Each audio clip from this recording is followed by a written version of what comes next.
Welcome to the tutorial for my rubrics that we use in class. These rubrics are what I will be using for pretty much all of our assessments, except for any district-wide standard assessments, that kind of thing. So let's first look at the conversation rubric. You will notice that you can either get a 5, a 3, or a 1. Now, scores of 4 and 2 are not out of the running. So keep in mind that if it's somewhere between a 5 and a 3, that makes it a 4. And if it's somewhere between a 1 and a 3, that makes it a 2. So let's take a look at the categories. If I am listening to a conversation that you and a partner are having in Spanish, these are the categories I'm listening for. First of all, comprehensibility. Can we understand you in Spanish? To get a 5, the partner that you're speaking with, the teacher, señora, and the audience can completely understand what you're saying.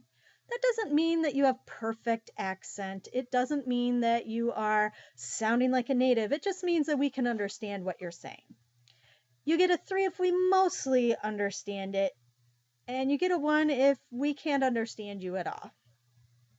Most people are in the 4 and 5 range on these in my experience. Then we have comprehension. This is about whether you understand what's being said. So to get a 5, the student has to entirely understand what the partner says in Spanish, asks clarifying questions in Spanish if needed, and demonstrates understanding through gesture and or speech, like nodding or saying something like de acuerdo, I agree, or yo entiendo, I understand. A 3 is where you make it clear you mostly understand what your partner is saying. You might ask some of your clarifying questions in English, though, and you demonstrate some understanding. That would be the nodding when they ask you a question that is not a yes or no answer, but then figuring out what they just said and answering it. A 1 is if you make it clear you don't understand your partner. And all of your clarifying questions are in English, your responses are in English, and if you can't answer any comprehension questions. Now, the next one is communication strategies. This is how do you keep the conversation going and how do you make sure that you're communicating? The student, to get a 5, student works with the partner to keep the conversation going only in Spanish. To get a 3 is if you have to use some English to keep it going, like really quick translating in a whisper to your partner what you just said so they understand what you're saying. To get a 1 is if you stop the conversation entirely, refuse to use any Spanish, or you don't work to keep it going. You don't utilize any communication strategies. Language control. This is where grammar comes into play. Notice that the grammar errors are decent size in numbers because we're talking about a conversation and it's really easy to make grammar errors in conversation because the point is on clear communication, not on remembering what ending goes where. So student makes no more than 3 errors in grammar and demonstrates a high level of language control as a 5. So you've made some mistakes, but nothing massive. You're still understandable and your grammar's decent. 4 to 5 errors, some language control. Most of your endings are right, but some of them are wrong. Some of them are starting to affect comprehensibility. And language control for a 1 is 6 errors or more. Then we have vocab. Now, I only grade you on the vocab level where we are and up to that point. So, no Google Translate. It always takes you beyond where we are. Students, to get a 5, you go above and beyond in using current vocabulary level, applying the vocabulary in appropriate ways.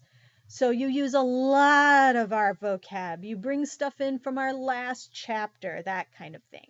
To get a 5, you're using only some of the new vocab, and sufficient previous vocab to meet the standard, but it's not super awesome. Most students get in the 4 and 5 range on this one.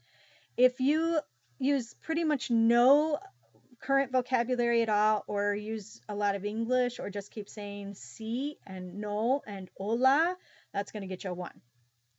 Now here's one that's really important. Cultural awareness. So for a 5, student uses appropriate cultural gestures, accent, responses, and reactions. Now, okay is an appropriate cultural reaction, but it's also going to be important to know how to say things like, you don't say, no me digas, or knowing how to wave hello and goodbye in a Spanish-speaking country as opposed to the US.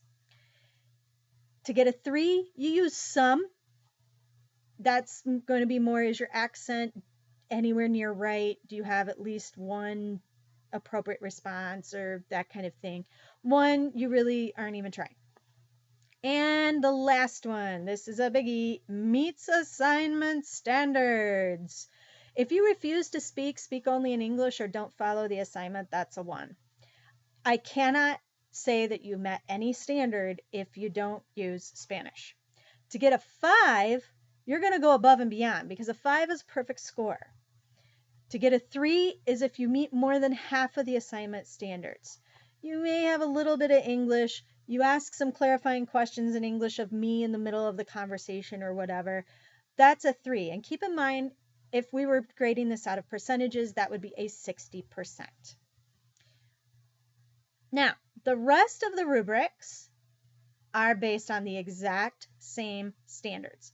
The Spanish writing rubric also has comprehensibility, comprehension, communication strategies, language control, vocab, cultural awareness, and meeting the assignment standards. Those are the same for all of my rubrics. They're just a little bit different depending on if we are in a conversation, if we're writing, or if we're doing a presentation in Spanish.